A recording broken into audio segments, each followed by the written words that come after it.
Abolu, aboyin, abosise. O glegede mo nje feto me kanu bo me kuyiro. Pepe jire pe so asizono mo ko na ke sakete nlevodun. Olomila. Omi o mla zan koko nkikan ero agrin mo kan mo boyin. Ahon mo no kan oto gbagba didi nu koko mo to we. Ero jogbe mo zo avisun segbo me ro mo mo yan o gblan feran. Mi bi FIFA àlàáfíà jíjọ o ló gbẹ́lọ́ blébojí yọ pọ́ fún mẹ́hó súnù yọ́nù mẹ́mí yún epo dé máa yún epo mi bí ọ fífa ló mẹ́lẹ́ kpójí tó gán tó rọrùn mi bí ọ fífa déjì ìṣe nà ndé pépé nà mẹ́gbì gbọ́gbẹ́ wo náà mi bí ọ fífa sì jẹ́ kọ́mi aró ti hàn jẹ́ kọ́mi aró tẹ̀mẹ̀.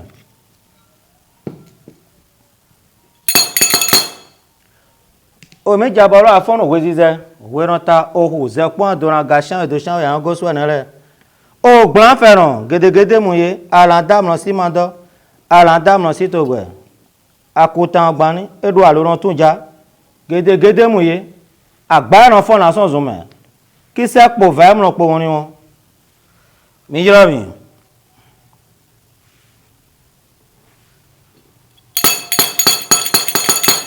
afọnù òwe zizẹ òwe ihọ ohù zẹpọ́n àdúrà gàṣán ìdòṣán ìyàwó gọ́sù ẹ̀nà rẹ̀.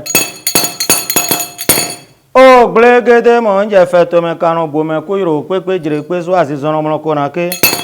o sakete nle vodun olomila mi ho mran zan koko nkinkan ero aglin mo ke mo boyin ahon mo no kana o to gbagba didi nu kuku mo to ho ijogbe mo zan avisun segbo me do bromo won yangba ogbran feran aole mi ho mran ji o mu do mo agachan we do chan we zan koko nkinkan do ma kan ga ma kan mi jabolo angede un egbeton ji oto ganrun poto e ba si oto nu gba ipa poto glagada ma so won do adom dodon mamu zegeji zegedo mi jabolu mepo mi rase mi se sen mekel sen gabriel sen chaman sen sacrement mi jabolu mepo mi jabolu agasa po epo topo mageto ajira un tori un seto un alada won mi jabolu mepo mi jabolu un su tefin un tayan guni ganvo weze mi jabolu mepo mi to aklogan gan agbodozume mi jabolu me popata yovo gan mi jabolu me po ayino kula che fon wenji mi jabolu mi vlekete so mi jabolu me popata to kulu mi jabolu me po àwọn ga dejuro kunte so eve gan vi mi jabolu me po mi jabolu hun gan cheji defoji mi jabolu me po mi jabolu tron me gan bangle sacra confo nana blewa mi jabolu legba kan to ople kan to me pon to mi jabolu azonja wa to temete mi jabolu loklopo mi tan re mi jabolo hun tayan guni hun to anjiranku mi jabolo e atanko mi jabolo e titan ora to mi jabolo hun to hun ole e menu vare mi bi oselo me egbere basi atezangbe azan ku ehuyawe to kwesun awoto okwe fore konukun lopo toton sin ku ememete tu teje mi no to de jedo azonji tu teje mi no to selo me bo sero me sedagbe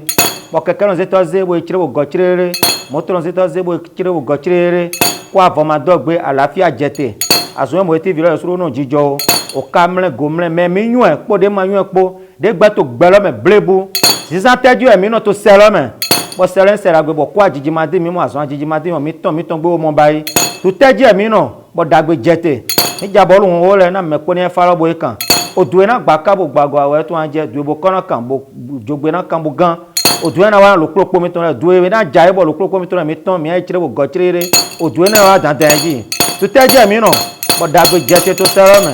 dodo abolu aboyin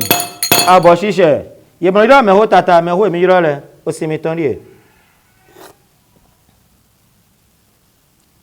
FIFA mi bi o ye mo ira me ho ko me over me ho mi iro le aha mi ton ri e na dagbe ni jete o gblan feran gedegede mo le alandam si mando alandam si to gbe akuntan gba ni afon do holoji a me jro me no mi jabol setonji akasa po sin president mi jabolu me pata adankulo mi jabolu me po pata afa po do logo bo mi lede holo bo ponu kan bo pon godo bo pon adusi bo pon amion bo golade ajranku gbegire to afọ gbeji gbe lona ku egbedo elo ran sugbe egbedo wo ran sugbo egbo agba to asu fa jan ago fe to me pese peta pe mejo me aho le dodo ba to fa fe to yan mi jabolo afonu ko zize we ran ta oho zepon agachen do chan ojo taran ojo aforan bo kale do holo ka bo to afọ eji ago bole ya me kani bole akutan gbanu gede mu ye edu aloran tun ja ena gole po yo wa ndi gi aweran gblan me jro me azaza konko vlon konko eso agbedodo ya me kani agbaran fona sonzun me ki se po va mo po won adamlo gbogbo afodun wa jo no ho me mezin poro baba no gbachon ya me kani chewle ya me ni chewle mimo di ogbe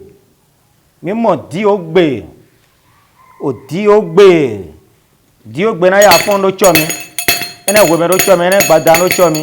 ero digbe mlombu aja o digbe mlombu tayo ero ahoru mayon gunu wa zon guma do donne ero ye fie mesu mayon zon bo e ka do ye fie ma ne ka yon mesu ye kan do gbeto fie ya mi ka wa bo amo di ogbe o fa wa di dori ami to di ogbe mero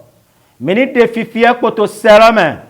ni eto fifie pana mele melo fie jeno fie melo na fifie bo dagbe to na don se popo bo na so gboego do mina de fifie poto selome to di ogbe me o fawa di doria tralala to dueta ijeme do digbe mlo bo ajamo digbe mlo bo ayo akolu mayon gunuwa wezon gumado donne edo yeri yiro gbeto do nu yero selome yero mawde dagbe ton me ho de ko ba bo tun ayi gbaji fi re angel de won gbeton re yena lezun gbeto bo na wa bajo no mi to selome yena lezun lulu no yena lezun gbodo no yena lezun gbeto alopade gbeto lo sin gan ko gbeto de alopade sin gan mo bo leko wezo mele ni man le me ko to selome bro yena lezun gbeto bo na wa bo andu abi onde ma jero eni bio kande me kana wate jono vive na auto me depo me ko to gan ho ene me we so fa di do ya mi ro ya de mi ji to selo me kaka dagbede na ro wa lo ne dagbelo to na wa dagbelo na so azen mi pon we so mere pepe de na to hwe to gbe to se me bo jono de pepe na wa yeri do wen dai yeri sinu pan yoyo ro basina me de na wa lo e pe me lo ni do afo funfun yeri sinu pan yoyo ro basina je le so na lezun gbe to alopamo ko na do azen me pon to do na lo ni e wa ne bo jura be donalo na mi bo kan lo be donalo wa lo ne mi mo etono ya tono lo mi na pe nu kun ya gan me ka wa wate bo wa mo lo ye ayi go iro to me era bi adokun to e bo ne be na hoton to e vive de no yiro me donu bo an do mi ji ason ku ya odi egbon bo ka wa jedin po bo donalo wa gbo mi go ati go yi atoko mi ama ton do gbetogo atoko me bo do mi le yan holu ato dewe zetran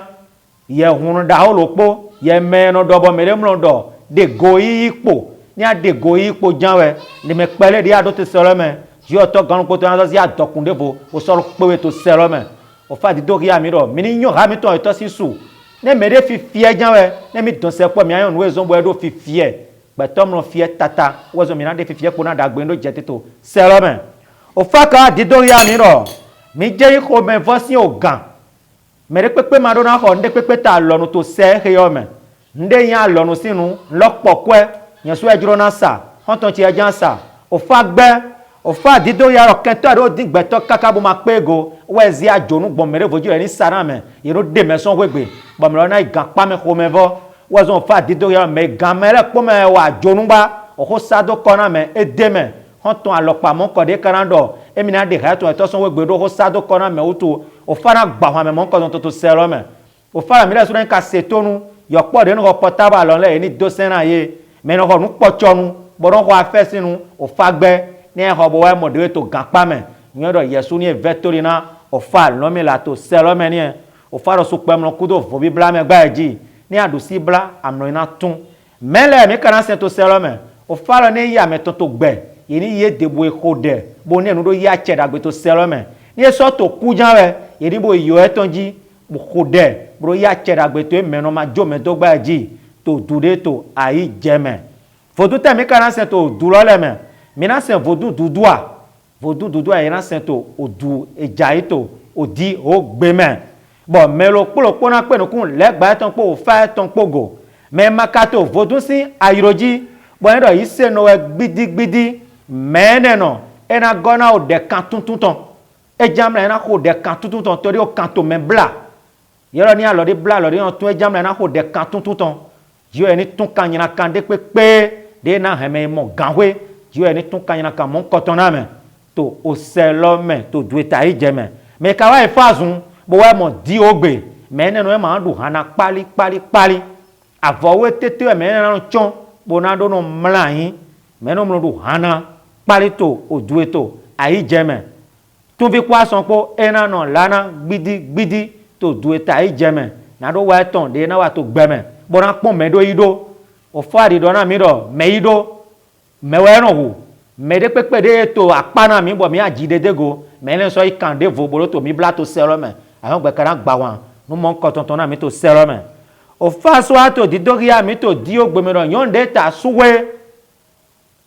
bo edo e to afodogbe bo ta gale asuro ni tenpon bo di do na gbidi e ma mo ajamaho e na wa de yonson yo pole kan e ma ka dafogbe iran mo go iye ton ro wezo mi aro saodo kone to du eto ayi jeme ne sunu ka to egbe ena modi nyonu to egbe ena modi to du ejai to egbesin azanji me sebo izan ena mo to na dagbe deme sala ni bosu to du eta ayi jeme mi nanu me to selo me mi de sun ego jiwe ran gona mi kan sun ego jiwe na ideji asan ena trona we do dagbeji na du ejai te egbe ni mi yan bolu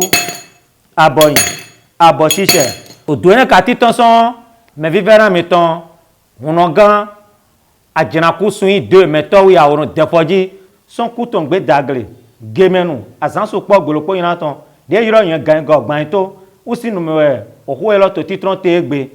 e kana ya fondo chomi nu kunde chi chomi le po padawata bo mi mo mi le po nu kunro manava o tu esi se mi le po to ro manaku pe menu e ka zo mi ato gbe lo se mo ri tv si azon we lo wo zo mi ato gbe che se to egbe o kana mle na lo propo mi ton le agbana mle na lo propo mi ton le me mi yun po de ma yun po to egbe si azanji to selo me an gbana de ganyana ka so afora lo propo mi ton le ne keto da ndido wo so na do na de do dagbeji ne wole ka podego bo me lo na cambio me lo yura yulo kan 97 59 40 18 no yun re podego mi na me lo